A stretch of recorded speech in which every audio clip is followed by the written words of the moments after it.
Bonjour et bienvenue. Aujourd'hui, on se penche sur un sujet qui fait couler beaucoup d'encre en Suisse, la fameuse semaine de 4 jours. D'un côté, il y a cette promesse d'une meilleure qualité de vie. Et de l'autre, il y a la peur de fragiliser une des économies les plus compétitives du monde. Alors, révolution ou risque, c'est ce qu'on va voir ensemble. Allez, pour bien comprendre de quoi on parle, on va plonger directement au cœur du paradoxe suisse. Alors là, attention, ce chiffre est juste énorme. 4,2 milliards de francs. C'est le coût, chaque année, de l'épuisement professionnel, le fameux burn-out, en Suisse. Et ça ne sort pas de nulle part, ça vient d'un rapport très sérieux de 2017 du secrétariat d'État à l'économie, le SECO. On parle donc d'un poids économique considérable qui nous montre bien qu'il y a une tension, une vraie tension dans le monde du travail. Et voilà le cœur du problème. D'un côté, la Suisse a une culture du travail très intense, avec une des semaines de travail les plus longues d'Europe, presque 42 heures en moyenne. Mais de l'autre côté, près de 28% des actifs se sentent stressés, voire épuisés. On a donc cette culture de l'effort qui, semble-t-il, commence sérieusement à atteindre ses limites. Et tout ça, ça nous amène à la question centrale. La question qui divise vraiment le pays, en deux camps aux arguments très solides. Est-ce qu'on doit réduire le temps de travail pour mieux vivre ou est-ce que c'est un risque beaucoup trop grand pour notre économie? D'un côté, le camp du mieux vivre, de l'autre, celui de l'économie forte. Regardons ça de plus près. Commençons par la solution proposée et les arguments de celles et ceux qui défendent ce jour libre supplémentaire. Le camp du mieux vivre. Pour les partisans de la semaine de 4 jours, les bénéfices vont bien au-delà d'un simple jour de repos. Côté santé, évidemment, c'est une arme contre le stress et le burn-out. Côté vie perso, c'est plus de temps pour la famille, pour les loisirs, pour la vie associative qui est si importante en Suisse.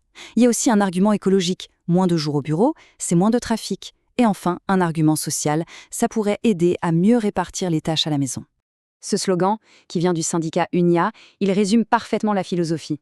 L'idée, c'est que le travail doit être au service de la vie et pas l'inverse. C'est une remise en question assez fondamentale de la place qu'occupe le travail dans notre société.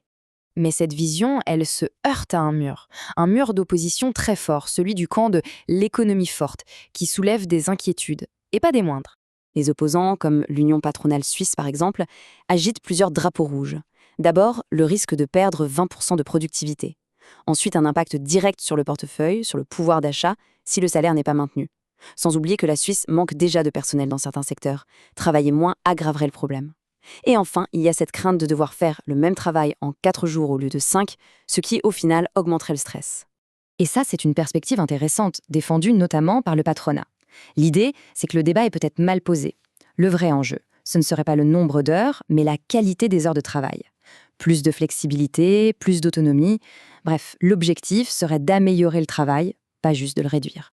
Bon, maintenant qu'on a vu la théorie, les pour, les contre, passons à la pratique. Voyons comment ça s'est vraiment passé dans des entreprises suisses qui ont tenté l'expérience. Premier cas, Asimba.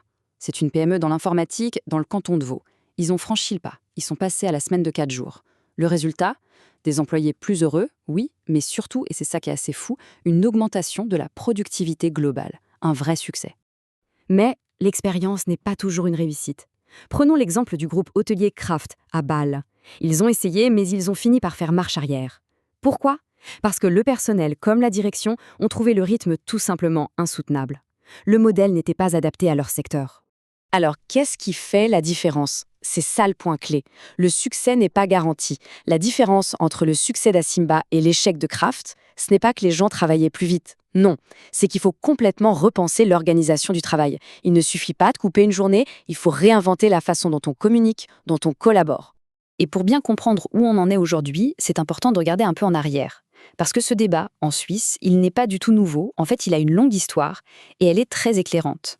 En Suisse, avec la démocratie directe, on a un baromètre assez fiable de l'opinion publique. Les votations. Au fil des décennies, on a demandé plusieurs fois aux citoyennes et citoyens de se prononcer sur une réduction générale du temps de travail. Et comme on le voit ici, de 1958 à 2002, la réponse a toujours été la même. Non. Toutes les tentatives ont échoué dans les urnes. Et ce graphique, il est parlant. Il montre bien l'ampleur du défi. Lors de la dernière grande votation sur le sujet, en 2002, l'initiative a été balayée, presque 75% de non. Et elle a été refusée par absolument tous les cantons, sans exception.